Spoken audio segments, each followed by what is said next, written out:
Thanks everyone for checking in. Seems like everyone is kind of experiencing a similar thing.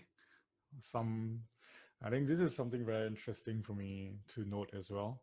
That every time we hold these kind of sessions, everyone seems to be feeling the same thing.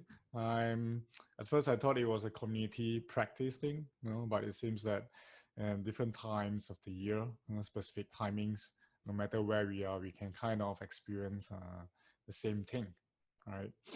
And even if you may be on a different kind of energy, you won't be so far off.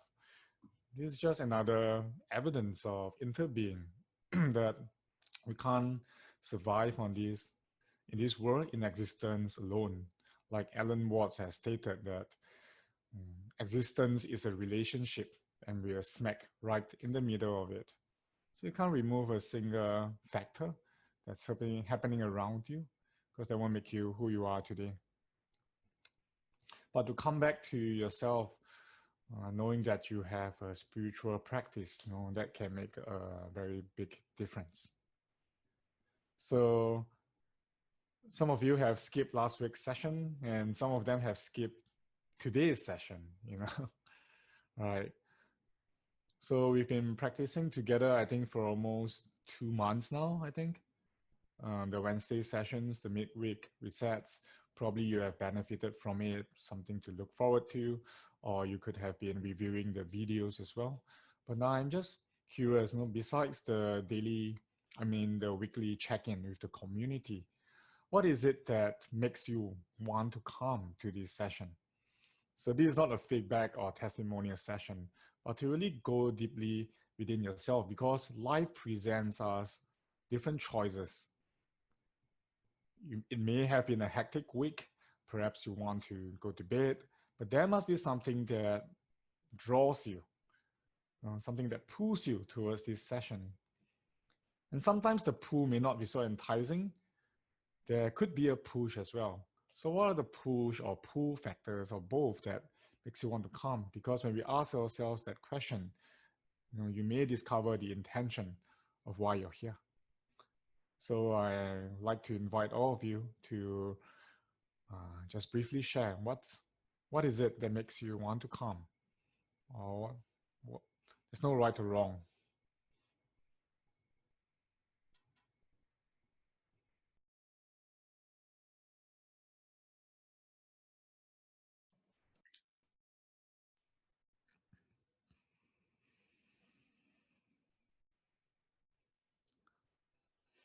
Thanks for sharing.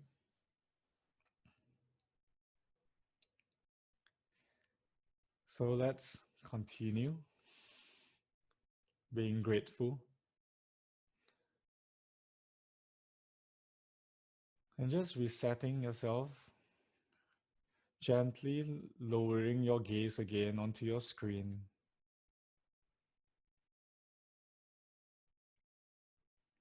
Being mindful of the joy, the support, and the blessings shared together with everyone on the screen.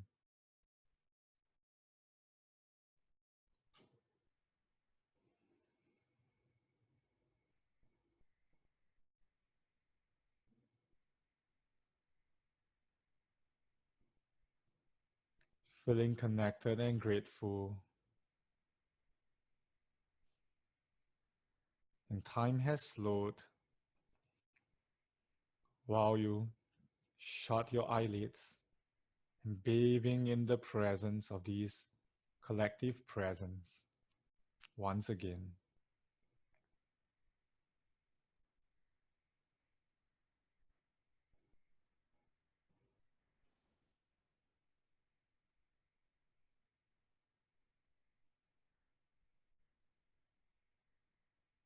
And breathe slightly deeper into your abdomen.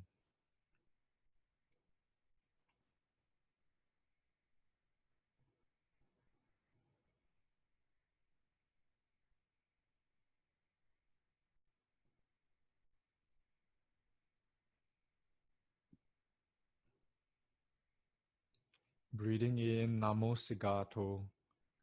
Breathing out Namo Sigato. Let all our bodies bloom together in this beautiful lotus of Namo Sigato.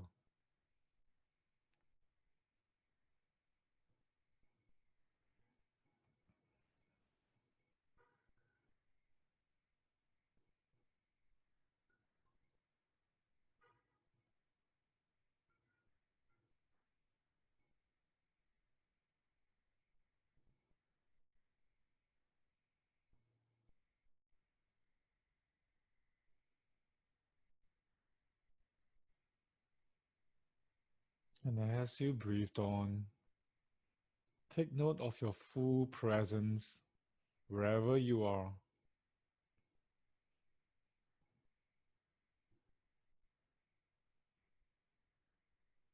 And see yourself as a bright lotus blooming along with other meditators in this meeting and in the world.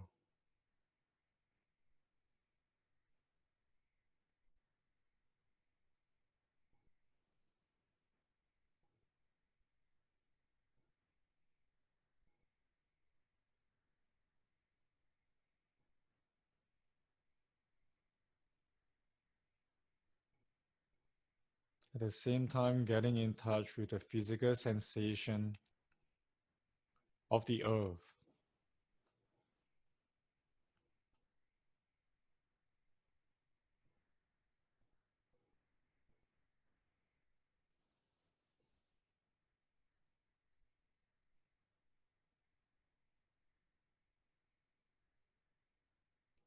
As though you're sitting on an island,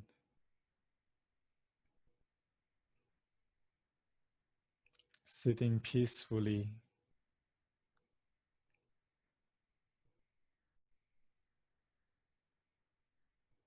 and the world can go on as it is, whether the world is calm or chaotic. But you, along with many others, are sitting beautifully, peacefully, solidly, being a lotus for the world.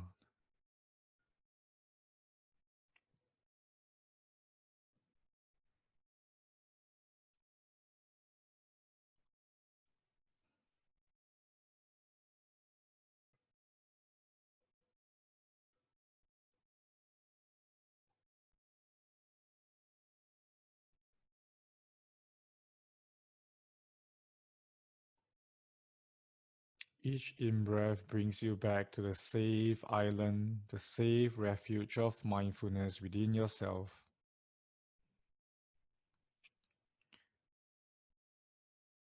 And each out-breath allows you to bloom even bigger, to offer the world your peace and your freshness. Namo Sigato.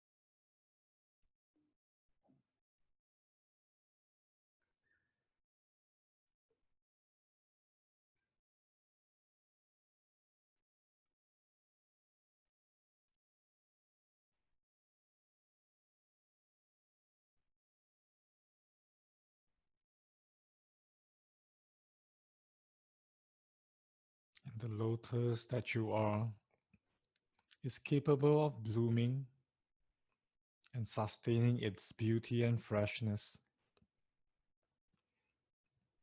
Because lotuses grow on water, yet they are connected to the soil, the dirtiest and the muddiest soil that nourishes the lotus, because the earth does not discriminate between good or bad.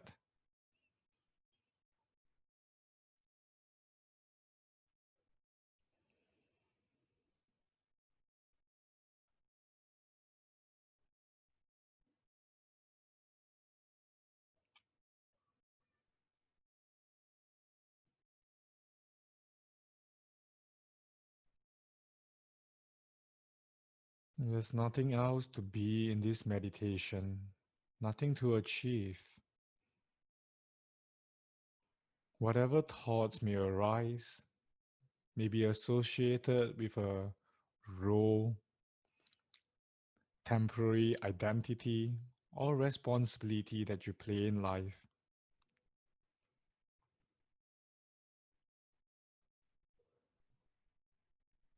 So, with each out breath, you can release that burden back to the soil.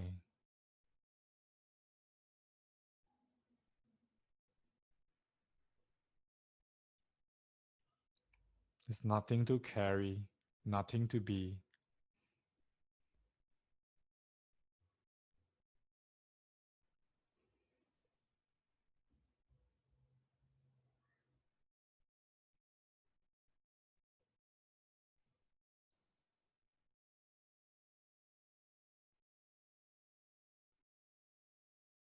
Kind of just breathing it out to the earth as you exhale.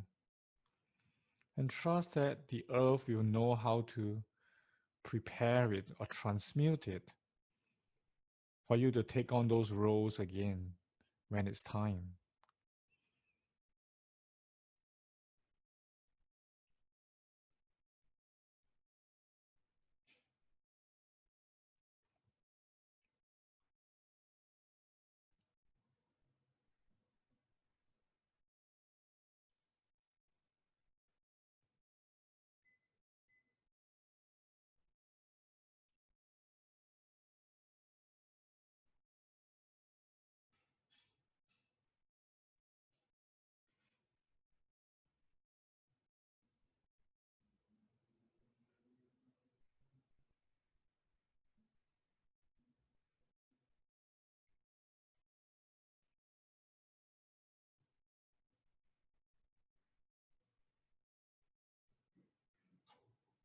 Whatever you breathed out, the earth's natural intelligence will prepare it for awakening, for renewal.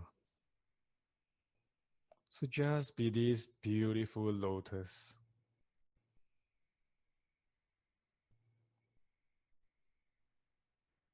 letting go of everything.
May the earth restore itself.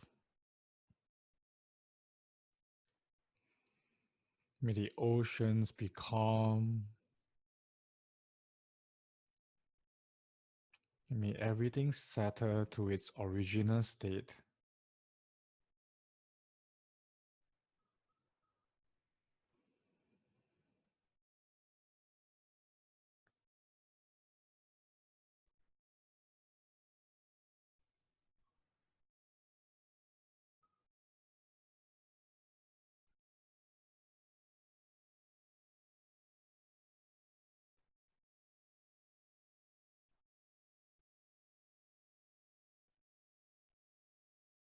And let us now shift our minds to reflect on what went right.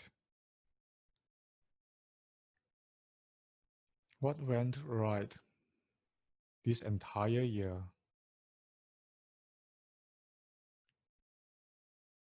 You can begin from the recent week. What went right?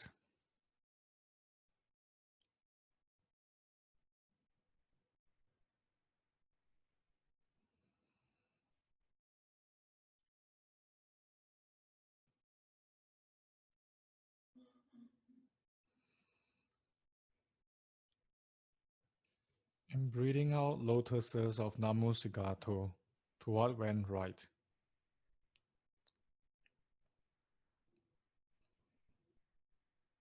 Allowing them to bloom into lotuses as well.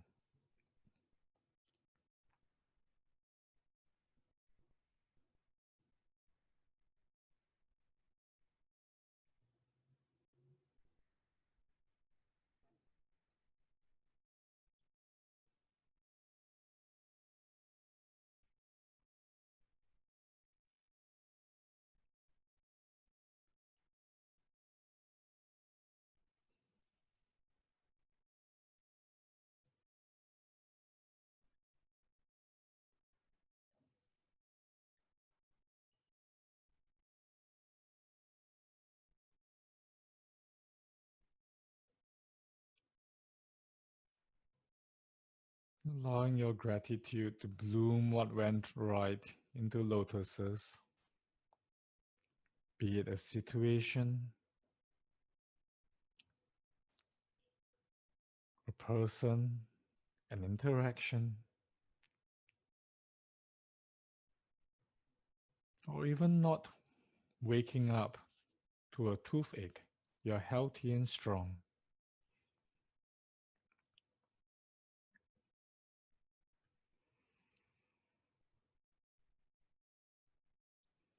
As those lotuses begin to bloom, allow them to merge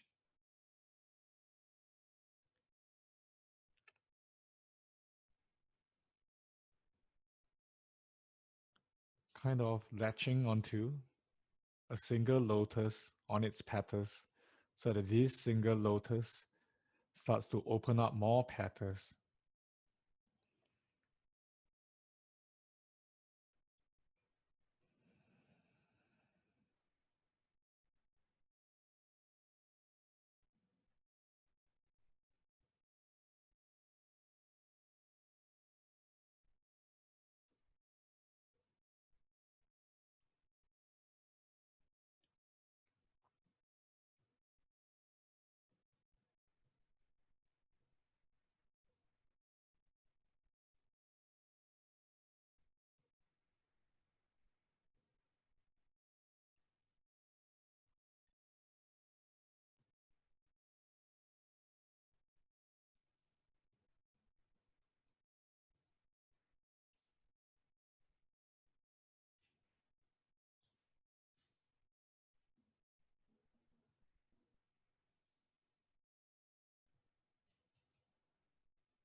And what went right in your spiritual practice?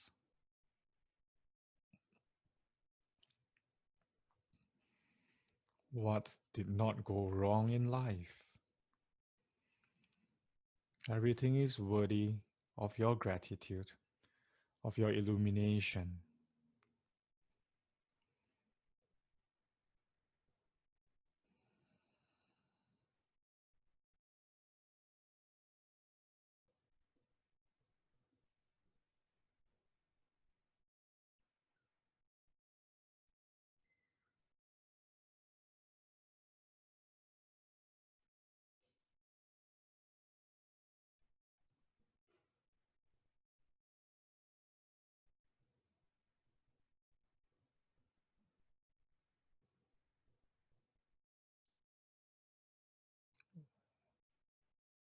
What is right about your breathing right now?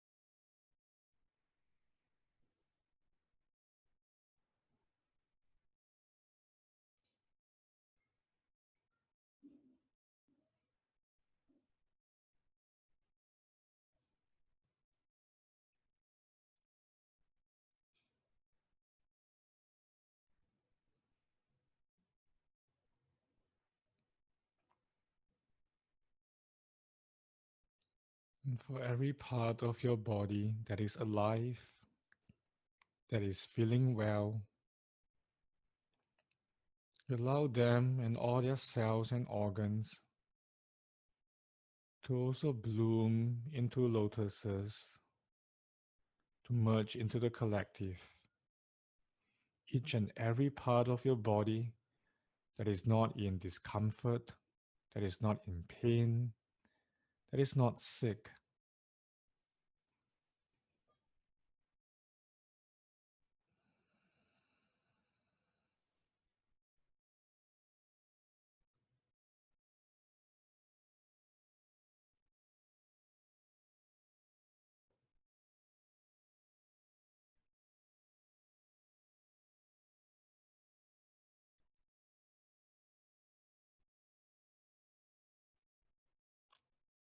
And the fresh air around you that is fresh and safe to breathe, that's connected to the entire sky.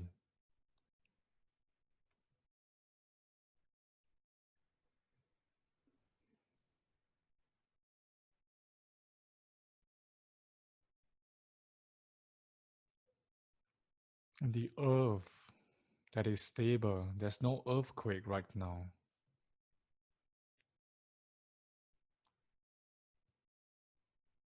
Namu Sigato.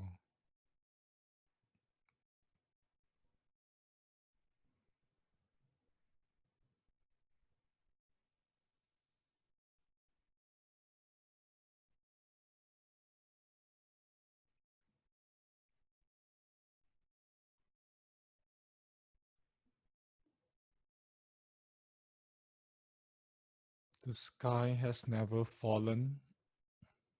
The earth has never cracked. You are alive. You have a practice. You have a refuge.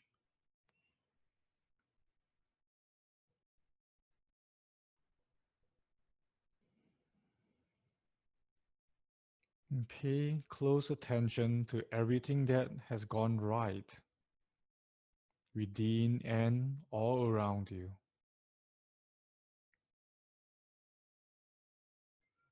Allow them to become more apparent.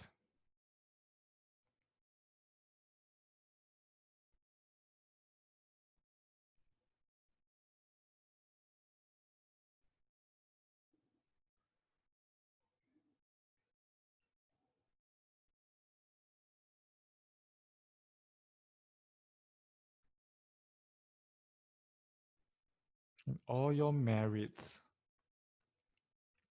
all the times you have shared your merits, all the times where you have received love, compassion,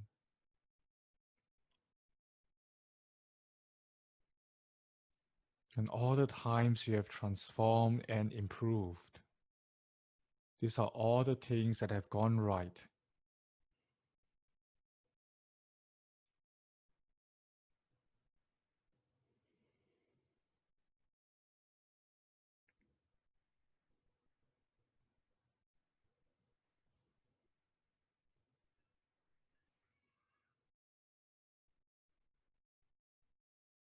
And all the elements and people that have contributed to all of these right doings and right happenings.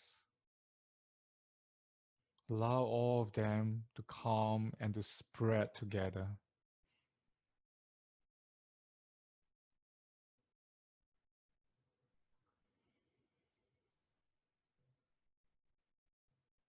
Breathing together with the earth and the sky.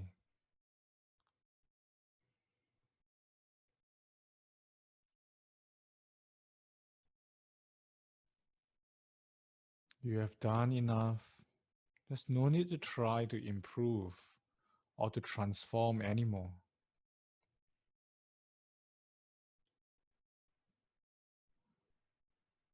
And like you shared, you have community.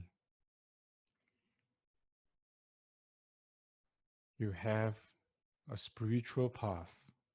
These are things that have gone right too.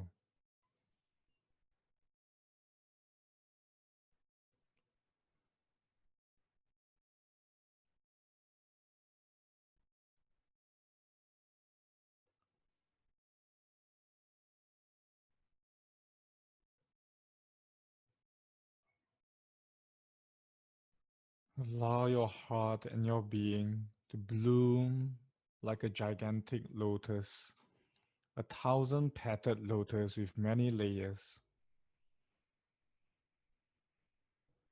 And every petal reflects the things that have gone right for you in your life, all the right doings and happenings.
this gigantic lotus. In the middle of it, Kuan Yin appears sitting on it majestically. And above her, the Buddha, shining brightly and radiantly.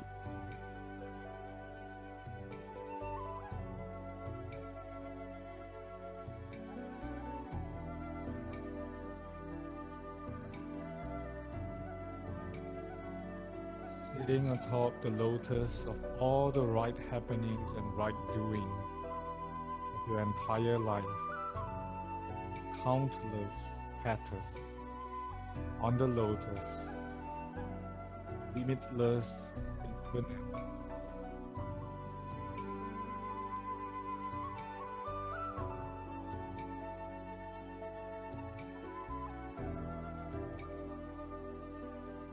And from your heart, any ideas of wrongdoings, any regrets or neglect, any guilt, resentment, or anger that have came up because you forgot about this gigantic lotus that is your life.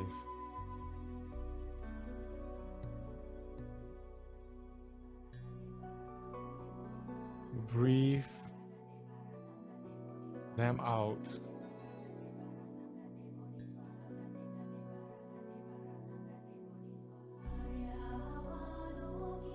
Kind of like tearing your body apart.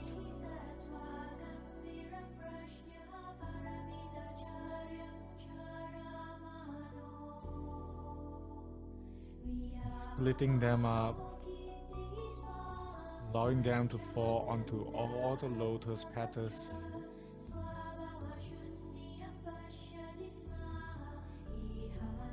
And as they fall onto the lotus, they slide off the petals.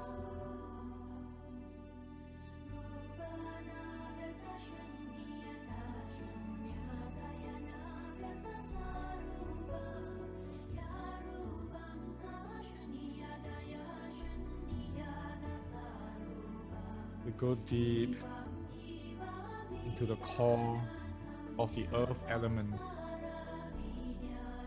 to be transformed into compost, so that these 1,000-petaled lotus can bloom even brighter and stronger.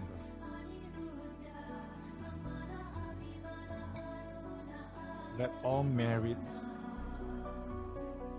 and demerit transform into one, with the power of the Heart Sutra and emptiness and Kuan Yin and all the Buddhas. May they be embraced by unconditional love and wisdom.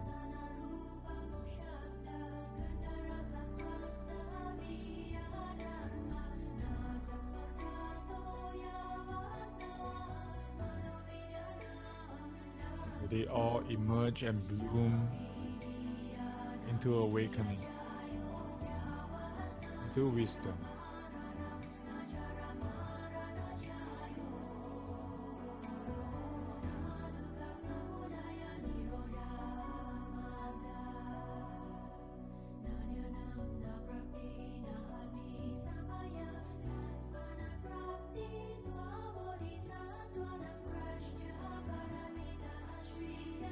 May everything settle into these brilliant lotus.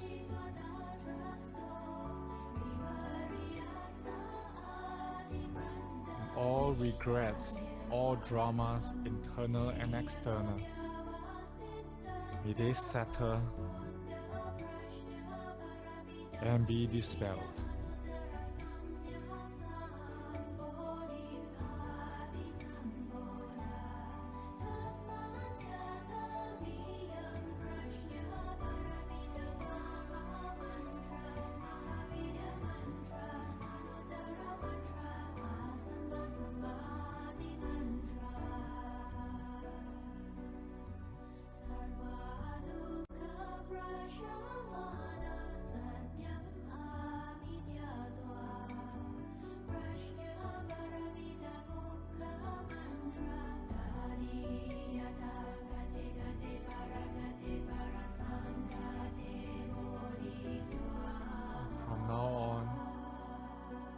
whatever happens,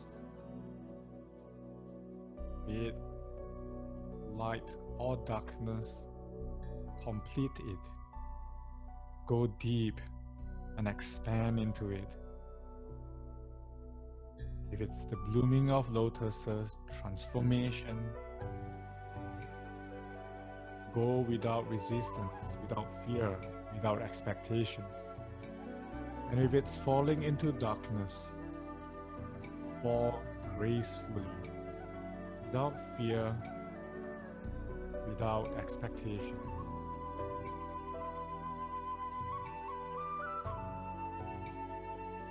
Just open up all senses and let go of the egoistic mind.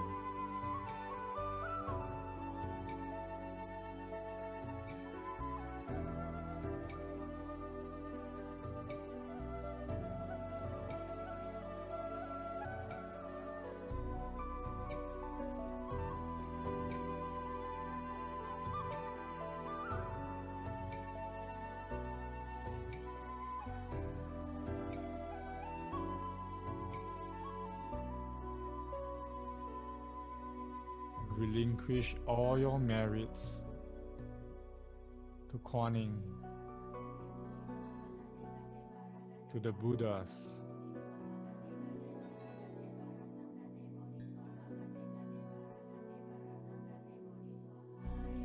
May they take your merits to the welfare of the entire world, the entire universe, and trust in their wisdom and compassion that they know what to do with it.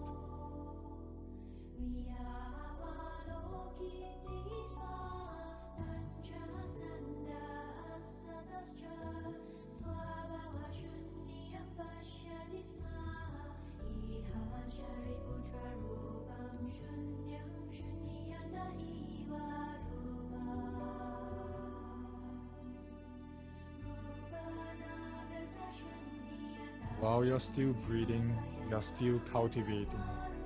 You're cultivating for the entire world, for your past, for the present, and for the future welfare and benefit of the collective. Let go. Expand.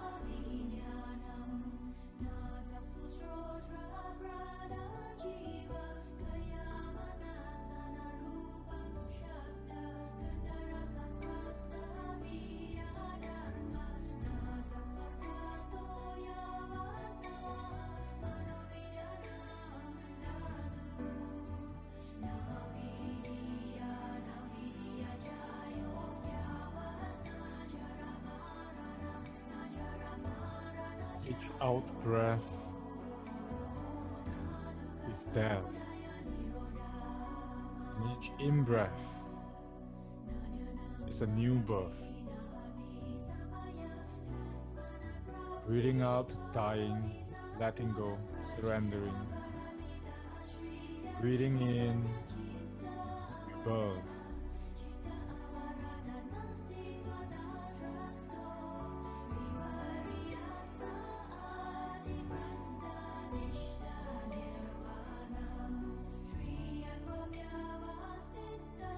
All thoughts, all evils that have led to wrongdoings die with each out-breath.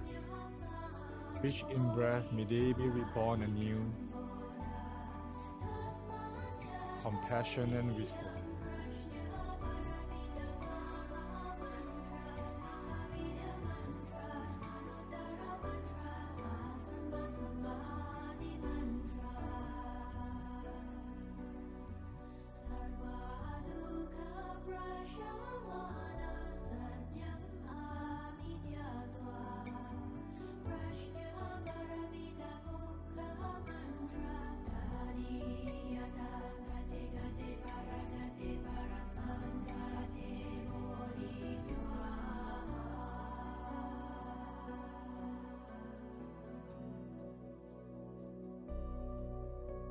you there's no discrimination between the in-breath and the out-breath.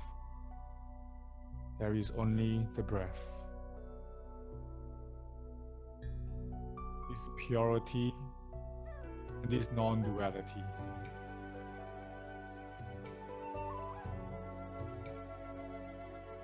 That flows through the entire cosmos, the entire body, and all subtle channels in the body. And if mudras want to form, just let them form.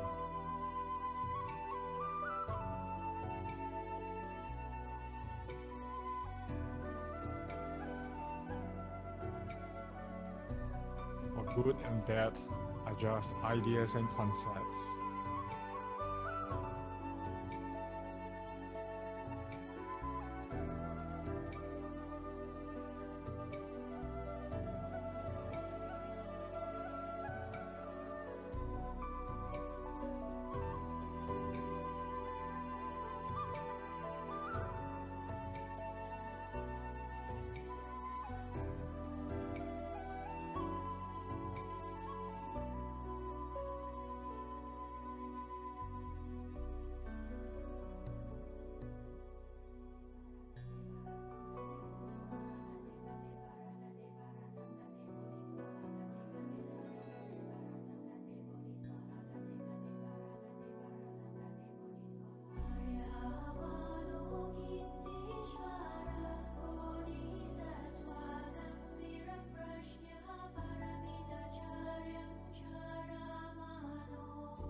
Now form the lotus mudra and just hold it.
forming the 1,000-arm mudra, and just assigning this word as the 1,000 arms appear. The magical mantra is transformation.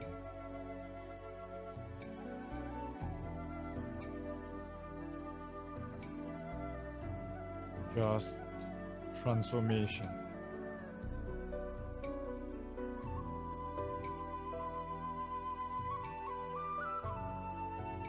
And then you free your mind, free your heart.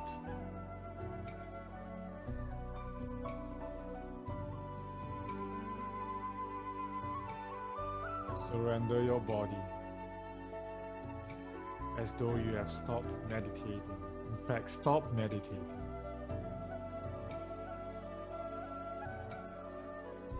Let go of body and mind, of intention. Let go of everything.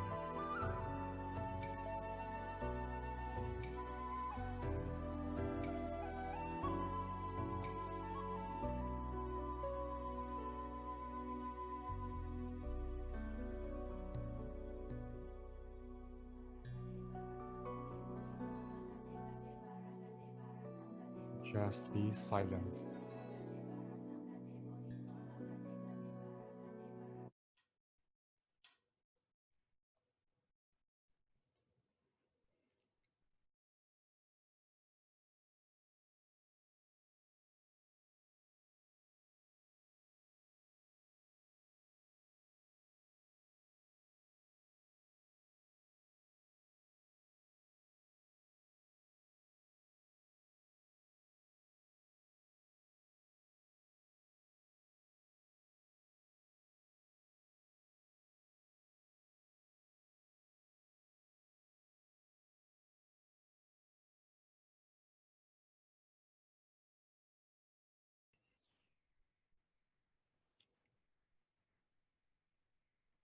The greatest merit, the most powerful, wholesome karma is that of forgiveness. The most important thing, in fact, the main thing that every being needs to forgive him or herself is to forgive one from forgetting one's own true power, true transformation.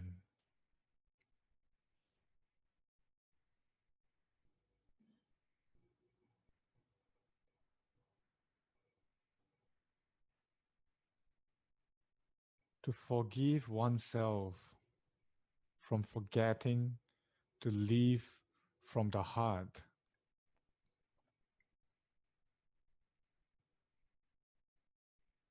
That is all.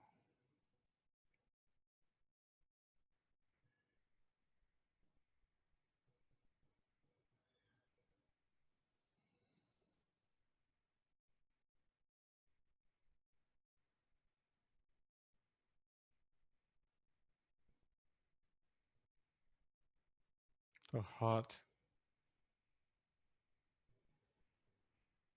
is where the purity is, all the right remembrance is.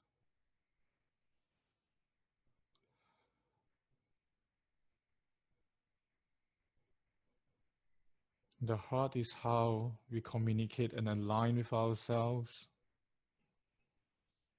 where we remember the Buddha nature and how we align and connect with Guan Yin and the rest of the world.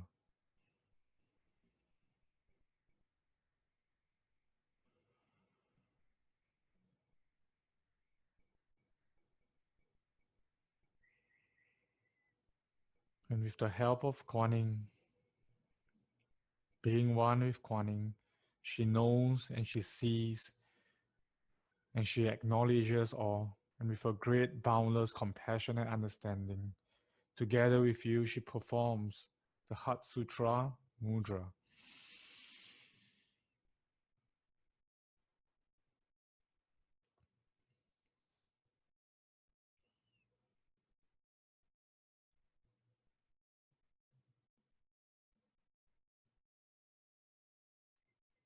And pouring out with the Heart Sutras mantra. Gati Gati Paragati Parasam Gati Bodhi Swaham Gati Gati Parangati Parasam Gati Bodhi Swaham Gati Gati Paragati Parasam Gati Bodhi Swaham.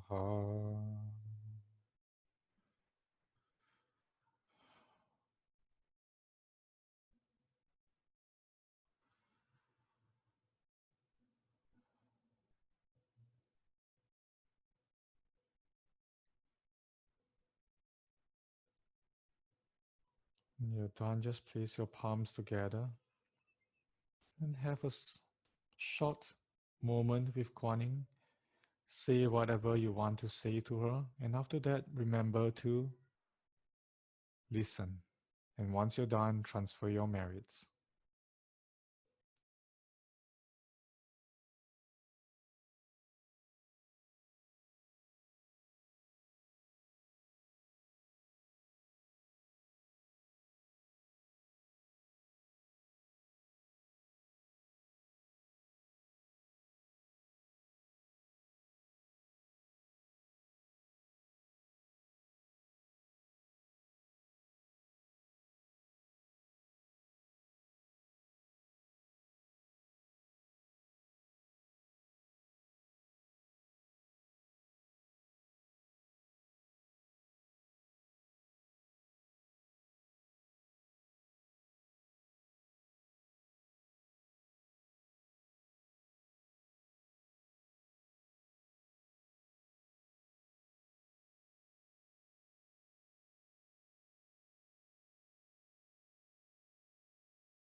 And then end the meditation in your own way.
Namo Sigato, everyone.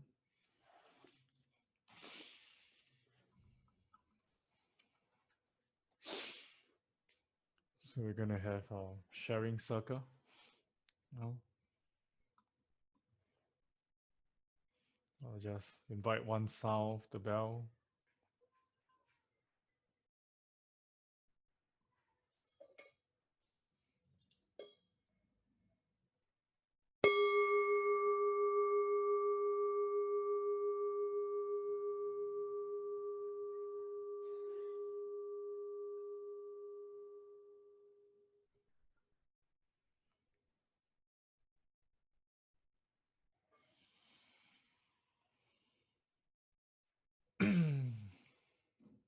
So practicing listening to Kuan is really about letting go of everything and just dwelling in your being, in your heart space, or just breathing into your abdomen, and see what the message is going to come verbally, energetically, through tactile sensations, whatever. Just let be and just trust. And since you're at home right now, and if you do experience that you don't want to get out of meditation, then just feel free to, you know, you can just sit through all the way, and you can be actively or passively listening to everyone's sharing as well. And when it comes to your turn and you're still in meditation that you don't want to get out, it's fine as well. We will understand because you're just saying that, oh, you're still sitting there. So, okay, this person is probably deep into meditation. So that's all. In terms of thousand petaled lotus, there's no right or wrong. So yes, it's you're right. It's not so much about the technicalities, but more of the teachings and the meaning behind it. As we have shared that in Tantra, everything is symbolic. They represent something. Yeah, it's great now because of everyone's check-in early on. Decided to bring out this meditation to see what's right, what went right. So you may have experience as well. Sometimes you may pray and count our blessings. Sometimes you may journal. But the difference is that when you're sitting in meditation, early on we have dedicated 30 minutes to figure out what went right in life, and 30 minutes is a long time. Because sometimes when someone asks you, hey, how's your day? How's your week? Like, hey, what's up? What's up this year? And you can finish it in like 5 minutes, by blabbering out a lot of stuff. So 5 minutes is a lot, but 30 minutes allows you to sit in with the energy. And in Buddhist psychology, there's actually no light work or shadow work. These are actually modern day inventions. And I believe that in the ancient traditions, these terms also do not exist. Although there are some elements in it, but we have to be very mindful that these are all invented stuff. Because now the world has shifted into compartmentalization. We are so analog right now.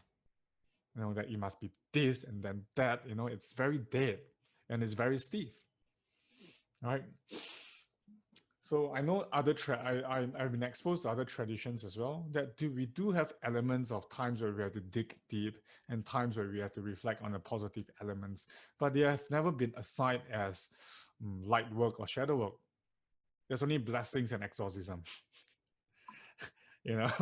Only that we separate them. But in spiritual practice, it's actually very, very comprehensive. So just be very mindful of that. So early on, when we went into reflecting the positive, I believe all of you felt good, perhaps uplifted. You're more pensive at a point of time. In neuroscience, there is saying that neurons that fire together, they wire together. Right? What happened after we reflected on what went right in life? Remember, we jumped straight to things that we need to forgive ourselves about, all the dirty things. I don't know if some of you experienced that it felt perhaps lighter. It didn't feel so heavy. The resistance might not be so strong, to face our own suffering, our own guilt, our own inner demons. Why? Because the backdrop of your mind has been really painted, with all the positive elements. And it's not a false pretense. It's real because you have been contemplating on them. And when they come up, that's a backdrop. And it's able to embrace whatever you throw onto it. Because your neurons, the neural pathways are firing in the direction, and whatever you think, whether it's negative, it flows together because you have already determined that I want it to be positive, I want it to be realistic, I want it to be real. Why is it realistic and real? Why does it reflect the truth?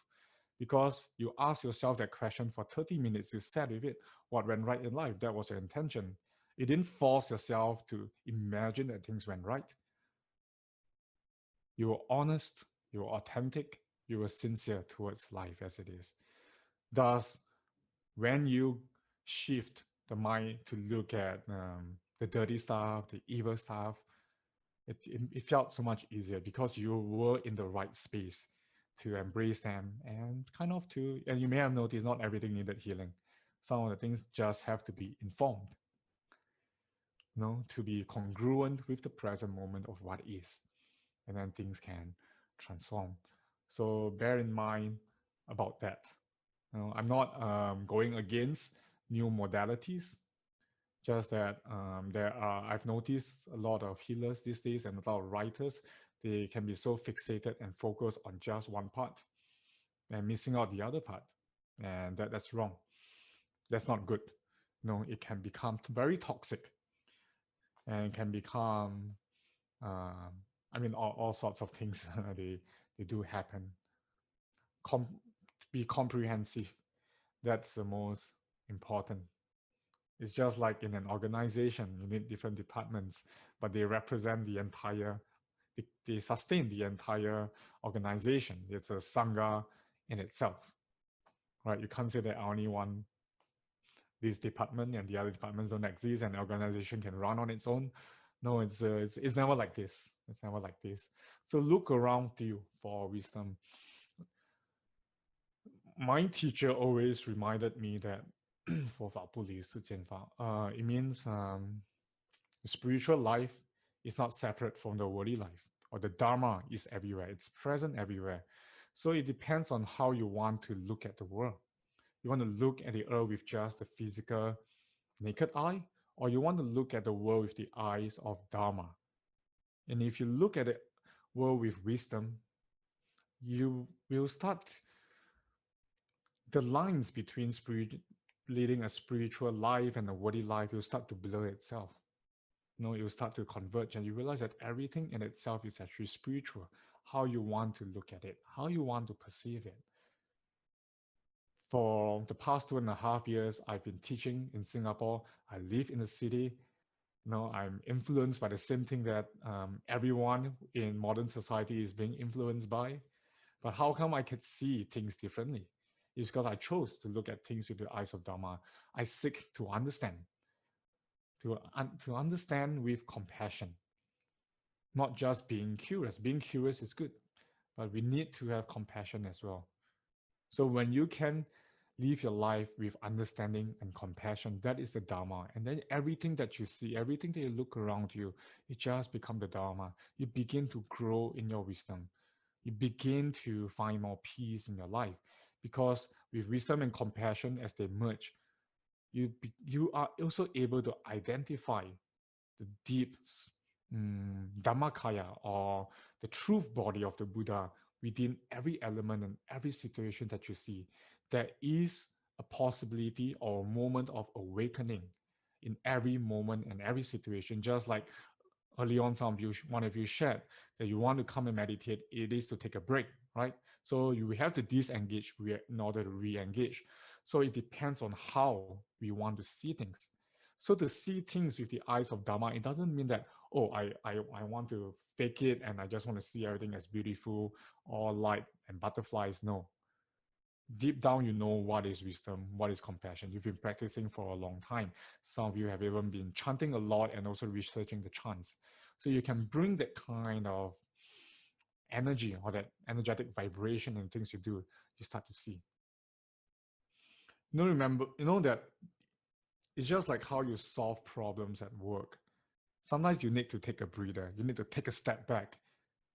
Otherwise, you'll make a rash decision, right? Every time you take a step back, you're able to assess the situation much better with more clarity. So it is the same by assessing situations from the Dharma perspective.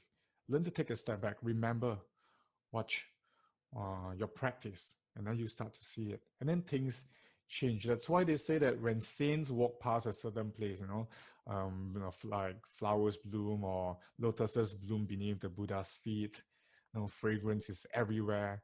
That is the aura that we can emanate on the physical realm. And on the other spiritual, the non-physical dimension, the immaterial, is actually the dimension of wisdom, of how we can continue living with wisdom, find more and more peace. If that makes sense to you.